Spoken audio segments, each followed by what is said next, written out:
BJP తన ఉనికి కోల్పోతుందనే ఒక భయంతో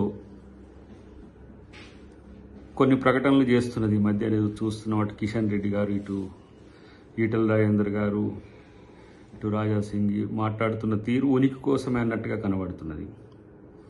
ప్రత్యేకించి ఈటల గారు బట్టి గారి మీద కామెంట్ చేయడం అనేది ఒక వ్యూహాత్మకమైన ప్రకటనే అది. ఎందుకంటే బట్టి గారి కుటుంబం మీద అవినీతి ఆరోపణలు లేకపోతే ఇంకో రకమైన ఆరోపణలు చేయడం ఏంటంటే తనను లక్ష్యంగా చేసుకొని బీజేపీ ముందుకు పోవాలనే వ్యూహం కనబడుతున్నది. కానీ అవినీతి గురించి బీజేపీ మాట్లాడితే దయ్యాలు వేదాలు వర్ణించినట్టుగా ఉంటాయి. కాబట్టి అలా మీ ఉనికి కోసమో మీ పదవుల కోసమో అటువైపు ప్రభుత్వాన్ని ఇటువైపు బట్టి గారిని కాకుండా ఇంకా రేషన్ కార్డ్స్ విషయంలో ఇంకో కామెంట్ ఉత్తమ్ గారి విషయంలో చేస్తున్నారు. ఇవన్నీ కూడా ప్రజలు పట్టించుకోరనే విషయం గమనించాల్సిన అవసరం ఉంది.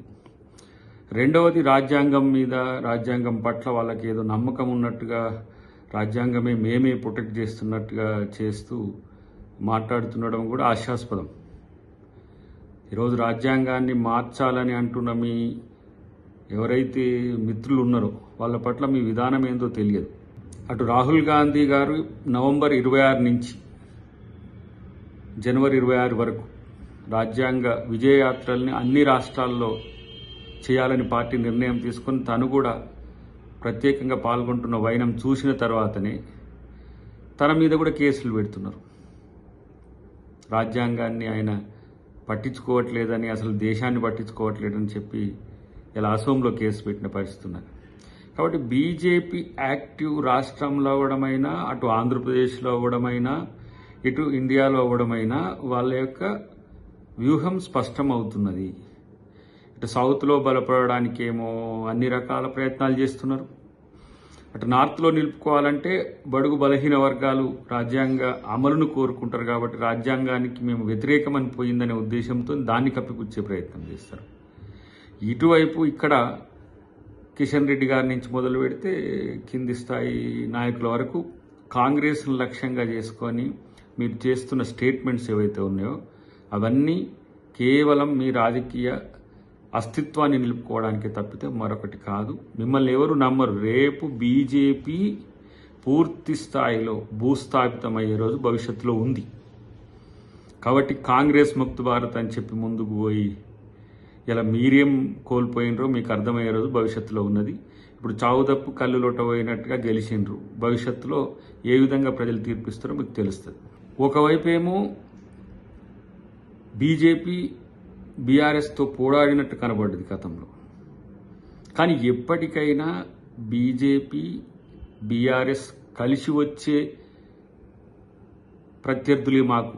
మీరిద్దరు కలిసే వస్తారు. బీజేపీ బీఆర్ఎస్ ఎప్పటికైనా ఒకటే అనే అంశం మాకు నిరంతరం తెలుసు. ఎందుకంటే మీ ఎత్తుగడల్లో అవి కనబడుతున్నాయి, మీ యొక్క ఆలోచనలు అవి కనబడుతున్నాయి.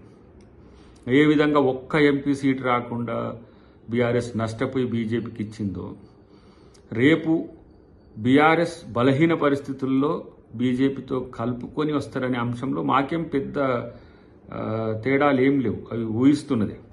కానీ మీరు వేరు వాళ్ళు వేరు అన్నట్టుగా నమ్మబలుకుతూ మీరేదో ప్రభుత్వం మీద మీరు పోరాడుతున్నట్టు వాళ్ళు పోరాడుతున్నట్టు, కానీ అంతర్గతంగా ఏ విధంగా మీరు కలిసిపోయి ఉన్నారనే ఆ విషయం భవిష్యత్తులో కూడా జనానికి స్పష్టమయ్యే రోజులు ఇంకెంతో దూరం లేదు.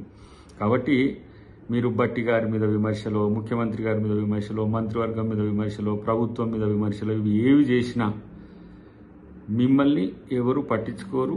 ఎందుకంటే ఈ తెలంగాణకు మీరు చేసింది ఏమీ లేదు. బీజేపీ తెలంగాణకు ఏం చేస్తున్నది కూడా లేదు బీజేపీ. కాబట్టి ఇలా ఉనికి కోసమో టీఆర్ఎస్ అడ్వాంటేజ్ తీసుకుంటుందనే ఉద్దేశంతో మీరు చేసే రాజకీయ ఉనికి ప్రకటనలు ఎవరు పట్టించుకోరు అనేది నా యొక్క అభిప్రాయం.